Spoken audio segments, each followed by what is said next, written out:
Moriden, Athluan.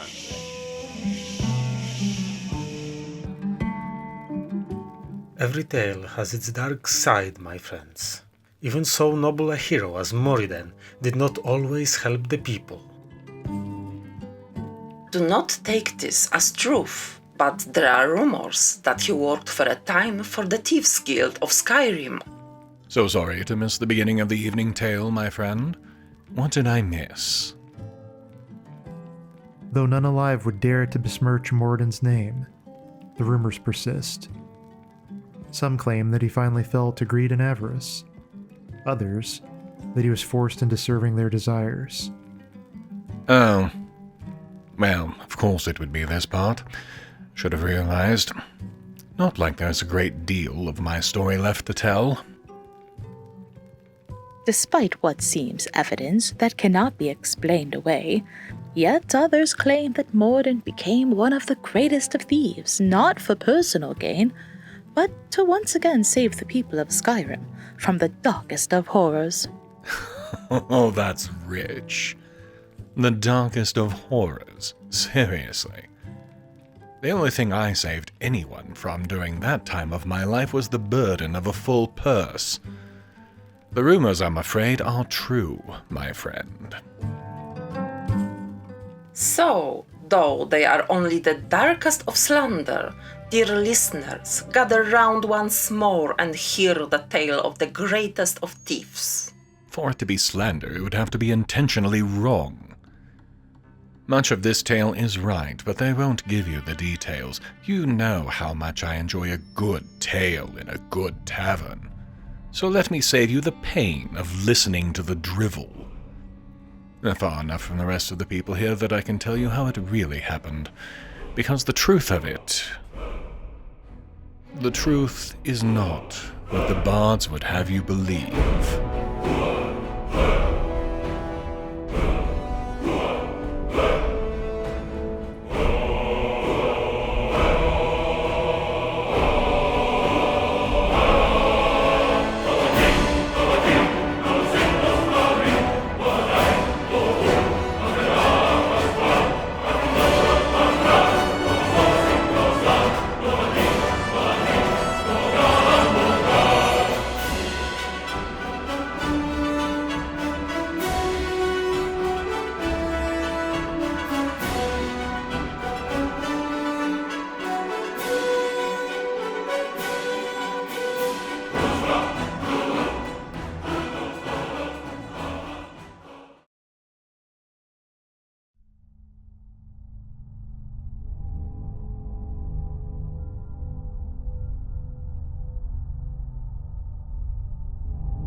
"28 Rain's Hand, 4th Era, 202.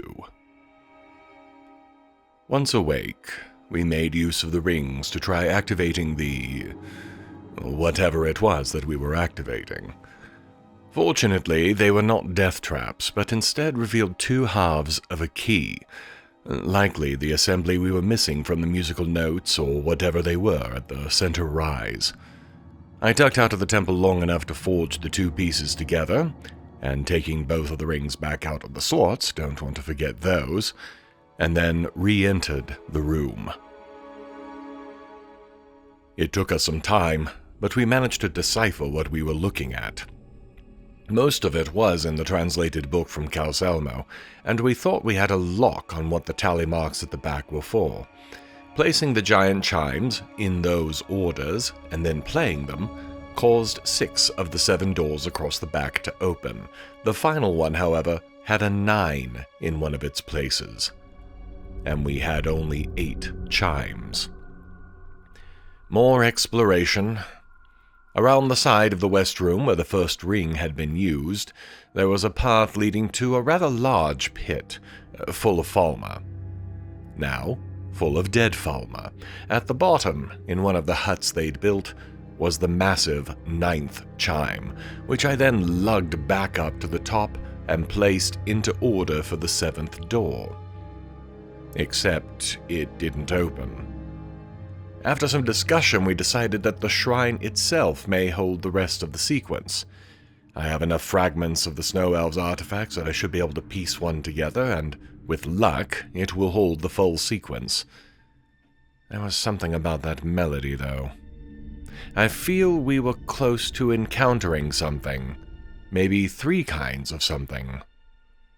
Imagination, obviously. Once the shrine was built, the sequence was made plain. It took a few moments to heave the chimes around, of course, but once they were in position, we activated the shrine once again. The back wall, the final door, opened. And before we could move, the talking Falmer appeared from nowhere, heckled us for being dupes, took the sword, and began his attack.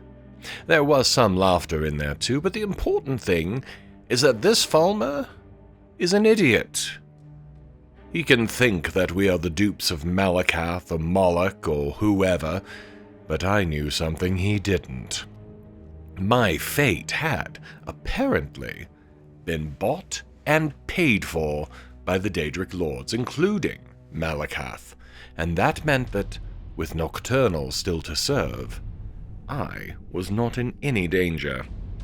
He only brought 2 backups, which was even more hilarious. We crushed all 3 of them in very short order. With the blade now in our possession, we retrieved all of the staves and left the temple. I have all of the keys, I have the weapon that it housed. Nobody will be coming in here ever again, meaning this just became that Falmer's tomb. Not that anyone will likely care to come looking for him.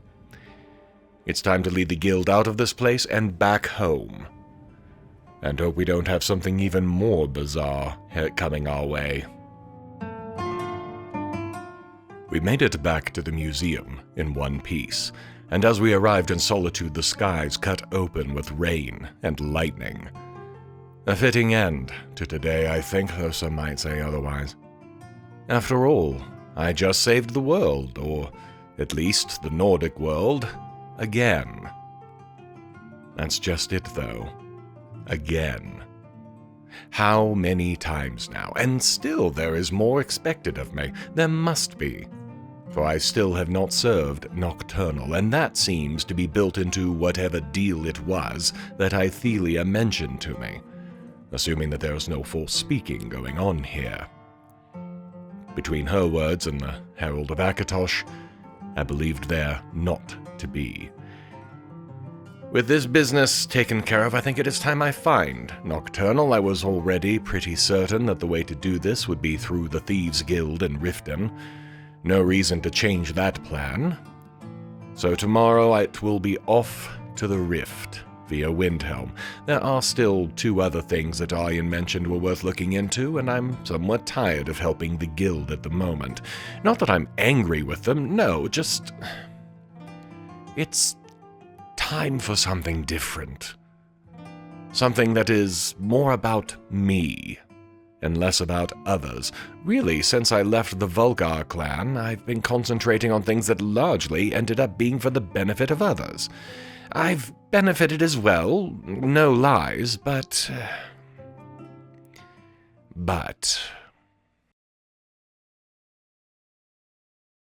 29 Rain's Hand, 4th Era, 202.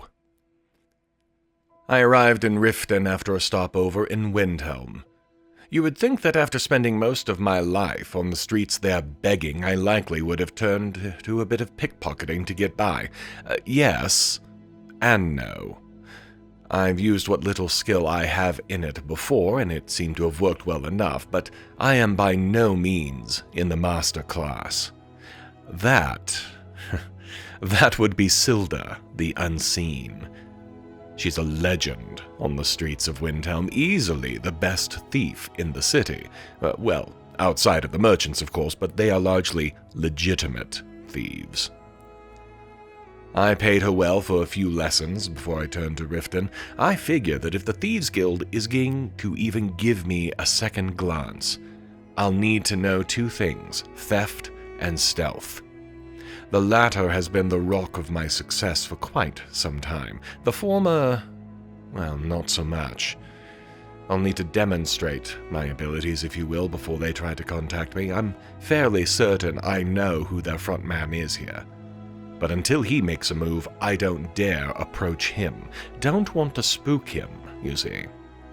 If I go to him and demand entry, that would look dangerous for the guild. Can't risk that. So instead, I'll pick a few pockets around town until they decide to bring me in, or try to run me out of town as competition, one of the two. Either way, I'll know who I'm dealing with. After a few hours stalking lone targets and making a few ownership transfers, mostly just septums, but a few cheaper rings as well, I was finally approached. I remember Brynjolf from a brief encounter I had with him back when Delphine had directed me here. He seemed to remember me as well, and though he made no mention of our previous encounter, I could see in his eyes that he was curious. That look, I remember from months ago, was gone, and in its place, I saw only hunger. Not for food, but for something else. Coin. And in me, he apparently saw a way to get more of it. He approached me and cautiously started hinting that perhaps the coin in my pockets wasn't all gained by legitimate means. I played dumb, of course, making him come straight out and say it. He wanted, in essence, to give me a tryout with his organization. Brynjolf would distract the plaza with a sales pitch. I would steal a ring from one of the stands and plant it in the pockets of one of the other merchants. Even with my low skill levels in pickpocketing, this should be simple. He began his pitch, and I began my career in larceny. It was as simple as it had sounded. The ring was behind two locks, both of which fell quickly. You don't delve in dungeons for months, as I have, and not pick up some of that skill. From there, I strolled over to a sheltered corner where it would seem I was listening to Brynjolf, as the others were, but that happened to be next to the target merchant. Increasing the difficulty factor, the mer in question was sitting, which made it far harder to get into his pocket than I had expected. It took a bit of doing, but I managed it and then sat through the remaining of the sales pitch. Which, by the way, was one of the most ridiculous claims that I'd ever heard. How he sells any of that Falmer blood elixir is beyond me. Once it was over, we spoke again. He's definitely Thieves Guild, and just as rumor has been implying, they aren't doing so well at the moment. He didn't say why, but as smoothly as this went, he's hoping it's a sign of the future. All I have to do to get more of a taste is to meet him in the Ragged Flagon. I've been there once before, but only briefly. I was more concerned about finding Esbern than anything else at the time. Should be simple. With my previous visit, I'd had to be careful getting to the flagon. This time, I literally just walked through the passages without a care in the world. I hadn't paid much attention to the flagon last I was here, and if this is the guild's headquarters, then I have to agree that they look like they are on very hard times. The place is barely holding together. Even the conversation between some of them was down, calling good thieves like Brynjolf a dying breed. My showing up put a small frown on those faces, but they didn't try to stop Brynjolf from offering me a job. I'm not with the guild. Not yet. But if the first thing they had me do was a tryout, then this was to be my apprenticeship. The people of the city have lost their fear of the guild. They ignore them, talk down on them, and refuse to pay them their protection money. The debt is secondary to getting the message across that the guild is not to be ignored. I have 3 targets and the intel to bring to bear on them. Bercy Honeyhand will be my final target, with Helga being my first and Kirava in between. I'm looking forward to Helga, actually. She's a devout follower of Dibella. and given my status with the temple, I might be able to bring quite a lot of pressure to bear. Plus, well, not everything I've heard about them and their worship is false, so perhaps... No. Keep it strictly business. Helga turned out to be far easier than I had assumed she would be. I took a quick look around the room as I entered and found a letter on the ground that had some very interesting comments regarding Daedric armored boots, flexibility, and a trout. Maybe some of those things I've heard aren't so far-fetched after all. That letter, along with some simple sense, was enough to make her cave and hand over the money. She wasn't happy about it, but neither did I have to resort to stealing her Dibella statue or more direct physical threats, so that worked well. I'll try for a similar approach with Kirava, but I'll need to talk to Talanjay, her... well, I suppose significant other is appropriate here. I did find another note hinting that he wanted a full Argonian-style wedding. He will have the information I need. Talanjay was willing to give me what I needed, but he made it clear he only gave me the information to help keep Kirava safe, not because he liked anything about what I was doing. Fair enough. He then told me about her family, on a farm just inside the Morrowind border, a half-day's ride from here, actually. More than close enough to be a credible threat, though neither I nor the guild has any intentions of murder here, at least according to Brynjolf. Speaking to the innkeeper, she made it plain that she had no intentions of paying what was owed. I mentioned the farm, and she caved instantly. I have to admit, I did feel a little thrill when she did. The money wasn't the source, though. It was the power that I was able to use to make her submit. Is this what the Jarls feel? The General? This exciting feel floating through them? If so, no wonder they tried to keep it to themselves. I gulped that thrill again only minutes later. By the time I got to Bercy, he'd already heard about Helga and Kirava both. He was falling all over himself to pay me and assure Brynjolf that there would be no more trouble from him. Not bad. Only needed to lean hard on one person, really, and the effects were far more widespread. The guild may be in trouble, but they have me now. Or will, as soon as I get back to the flagon. Then we'll see what's really going on here, and perhaps see about trying to locate Nocturnal. After returning to the flagon and reporting my success, and delivering the septums they owed, Brynjolf took me back through another hidden passage and into the real lair of the guild. Not that it's more impressive than the flagon, to be honest, but it will do the job.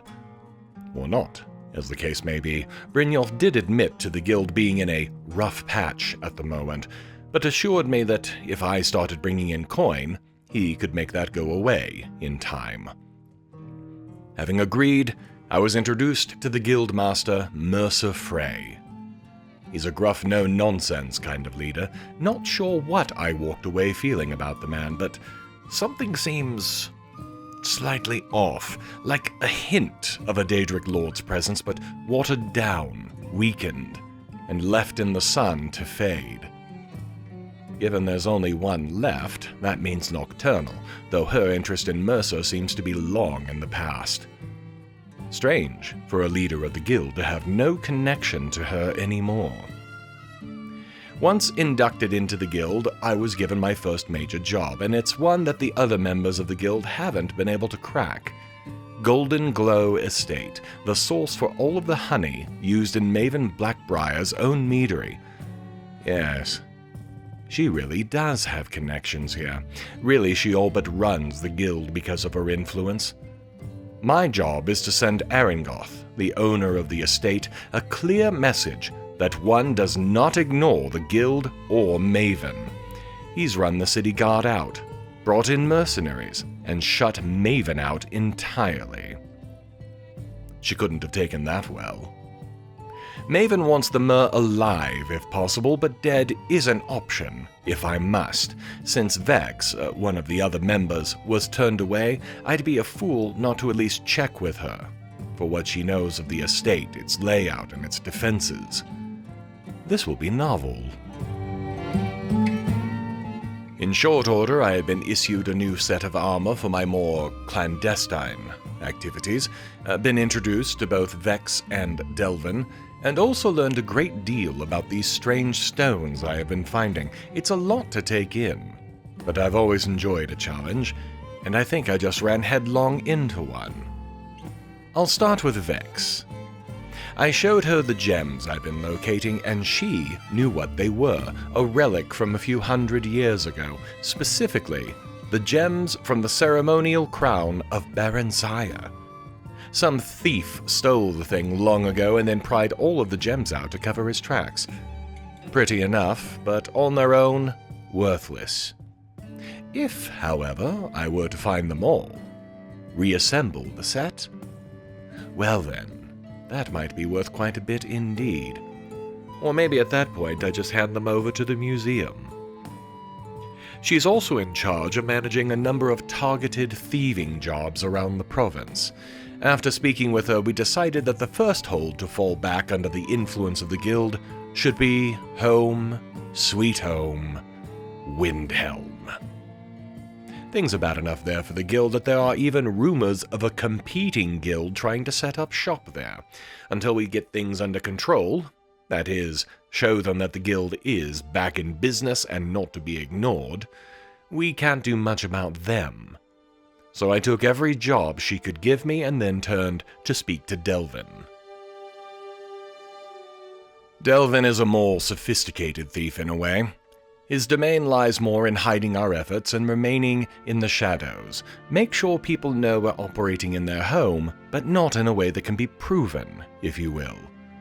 I told him I was already planning to head for Windhelm, and he quickly piled another 3 jobs on me for the area as well. Assuming I am successful in all of these, and why wouldn't I be?